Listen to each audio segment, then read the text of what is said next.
Real estate agents, we do know that to increase our lead conversion and really master the art of this, it will add so much money to our bottom line. And it will save so much more time, because if we can go on less appointments because we close more, then we have more time and money. So we need to learn how to create that connection and to build our connection through our conversations and having the rapport. There's a couple of different layers to this that can really make a difference. And this is not necessarily something that comes fluid to every single person that becomes a sales agent. So there are some tools and techniques that are out there that can help you to leverage more. And so overall, these are the things that are important. We all know that people want to work with who they know, like, and trust. And the only way for somebody to really know, like, and trust us is to talk to us on the phone. For us to really start feeling that connection, right? We have to start to really understand people. And something that's right now is, like, I'm just going to give a quick example. If we're at a rapport with them, as an example, so if I call somebody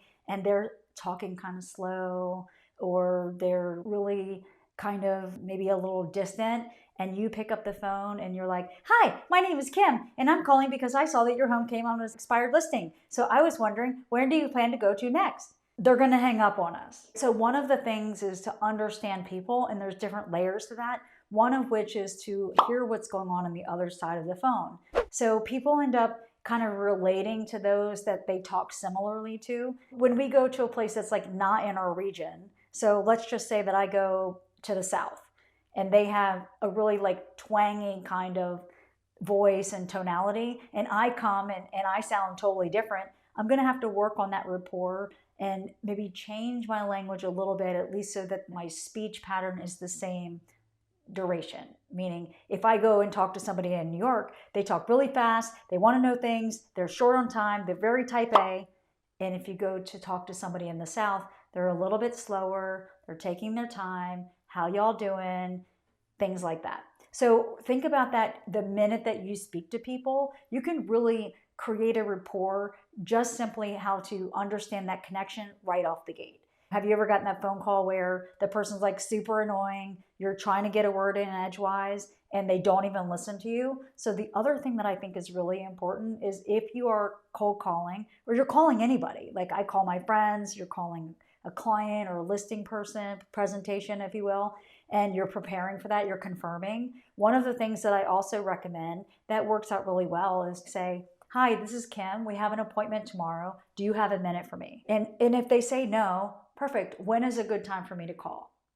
There could be some pushiness to it, with the sales thing, but we have to be able to read that. So think about being on the other side of the line, or if somebody is really trying to rush you off the phone, you could be like, I don't want to interrupt, but this is a really important call. I just want to call and confirm real quick, yes or no, are you good for tomorrow, right? Let it go, or etc. You want to kind of keep that in mind, that we want to pick up on the cues, and we want to start asking the questions then that allow us to start reading how do they describe things. So there's different kind of personality styles. You might have heard it, like you're a type A, you're a type B, or there's other things that you're a driver, right? So that is more in line with a person that's considered more type A. Then there's also the people that are what they call expressive, and then there's analytical. And so there's a couple of different ways here. So if you're talking about a driver, listen to how people are describing their home. So if you ask a question about them, can you please describe your home to me? You can build a rapport just by making sure that you're using the same patterns in their language that they're using. So if they say the home is 4 bedrooms, 3 baths, it's on a cul-de-sac, it's 2,100 square feet, it's got a fenced yard, what else do you want to know? That person is going to be more like a driver personality. So you'll want to rapport, you want to get to the point when you meet with them in person, you want to kind of be more factual. So analyticals can be more like this too. My difference of the driver and the analytical would have to do with the tone. So if somebody kind of goes through on the opposite side and they're analytical, they could say, my house is 4 bedrooms, 2.5 baths, 2,100 square feet. It's got 3 bedrooms that are 12 by 12. You walk on the main level. It's got a living room on the right, a dining room on the left. You walk straight forward and you're going to see the kitchen. The family room's off to the left. We've got a basement that's got 2 rooms in it. And what else do you want to know? Like, it's more kind of a matter of fact, not a lot of inflection in their voice. And that person is going to be a little bit more analytical. So when you meet that person, notice they're not giving like descriptions, they're not rushing their pace. And in contrast, though, their description is just kind of the black and white-ish. And then when you go into an expressive, so tell me about your home, right? So the person starts to say things like, my home is very lovely. It's a great place to raise a family. It's got a wonderful yard in the back where the kids can play and the dog can run. And so when you walk in, you'll notice the lovely family room. It's very social in there. And when you go downstairs, it's a great place to watch movies with the family or just sit back and relax. We've had so many memories there. That person, you'll notice, isn't like fast-paced talking like a driver, like get to the point, I'm busy. Not analytical at all, hasn't told you how big it is or how many bedrooms it is. They describe the experience as it.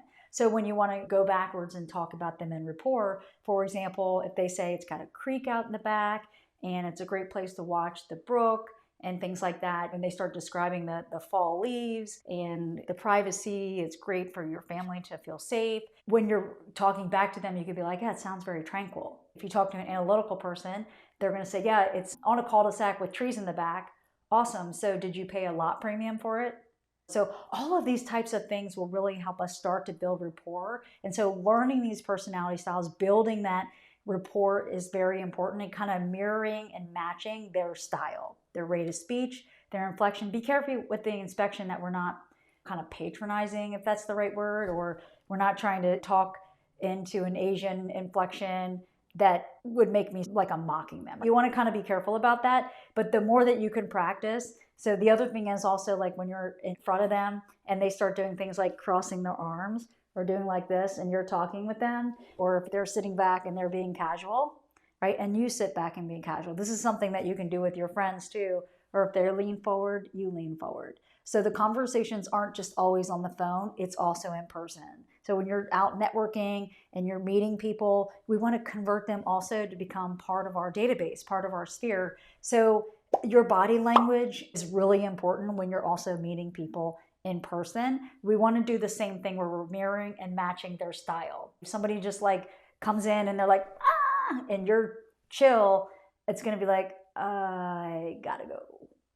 Right? So think about that. It's not just on the phone, it's also in person. And this will be really important to create lasting relationships because people are like going to feel like, oh, you're just like them. And that person, like I can totally get with them. Like that's my kind of person. So keep that in mind, again, via the phone and also in person, not just the networking when you're on the listing and buyer presentation.